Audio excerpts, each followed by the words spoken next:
Undang Aderia, Pemret dari Southeast Asia Voice, tolong mikrofon. Silakan. Terima kasih, thank you for the opportunity. Halo Pak Anies, saya Aderia. I'm the Editor-in-Chief of Southeast Asia Today, Excellencies, Bapak dan Ibu.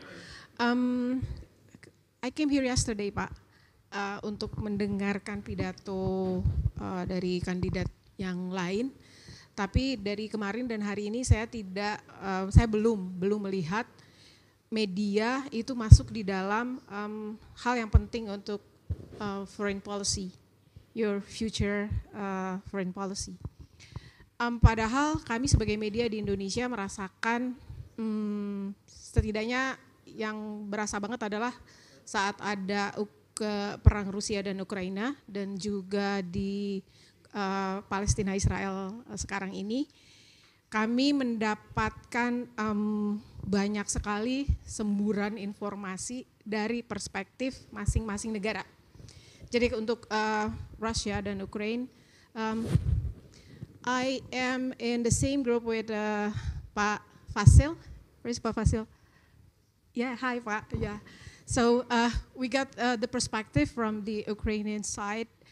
From the WhatsApp group, dan saat yang sama juga Russia Today dan media-media dari Russia juga reach out ke kami gitu untuk menyampaikan perspektifnya mereka.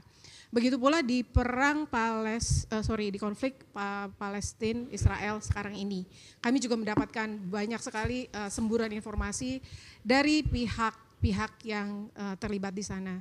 Nah, tadi Bapak menyebut di dalam presentasi soal soft power diplomacy, yang menurut saya itu memang sangat penting. Kita sudah sangat visioner sekali tadi yang sudah disampaikan, target Indonesia ke depan, cita-cita Indonesia ke depan. Tetapi how to make Indonesian voice and Indonesian's perspective heard internationally? Apakah bagaimana pelibatan media dalam hal ini? Itu Pak, terima kasih.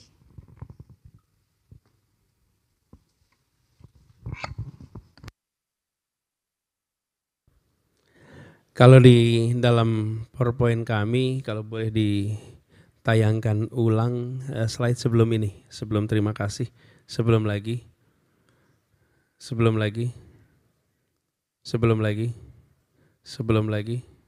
Nah ini dia, yang paling bawah.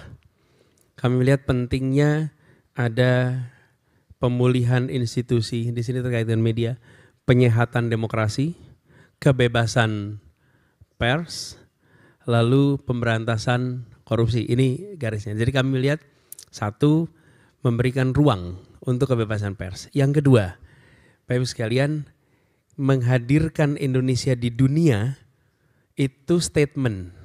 Kalau program harus ada anggarannya. Dan kita ini tidak pernah serius mengalokasikan yang cukup untuk diplomasi global. Baik itu media, budaya, sosial. Itu piecemeal. Kalau ini menjadi strategi, maka semua harus alokasikan yang cukup. Dan menurut hemat kami, kalau itu dilakukan termasuk teman-teman media, itu dua. Satu, media domestik ke sana. Yang tidak kalah penting adalah mendatangkan media global ke Indonesia.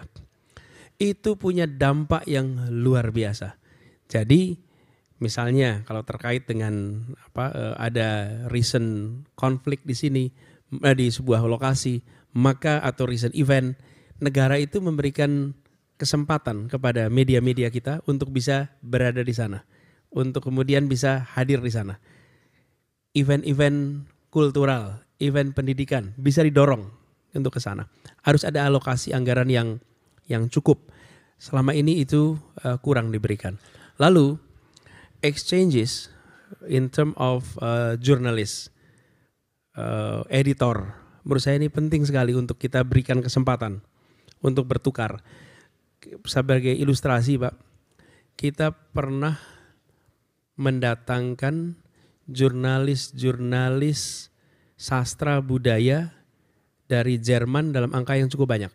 Mungkin 20-30 mereka datang ke sini untuk berkeliling di Indonesia menulis tentang sastra budaya Indonesia, dan itu dampaknya sangat besar. Jadi kami melihat teman-teman media punya peran, satu dijamin kebebasannya, yang kedua didukung program-programnya untuk bisa hadir di dunia internasional, yang ketiga jurnalis global bisa datang ke sini dan berada di Indonesia untuk waktu yang cukup panjang, dan itu membutuhkan keterbukaan dari kita untuk memberikan ruang ke situ. Begitu ya contohnya.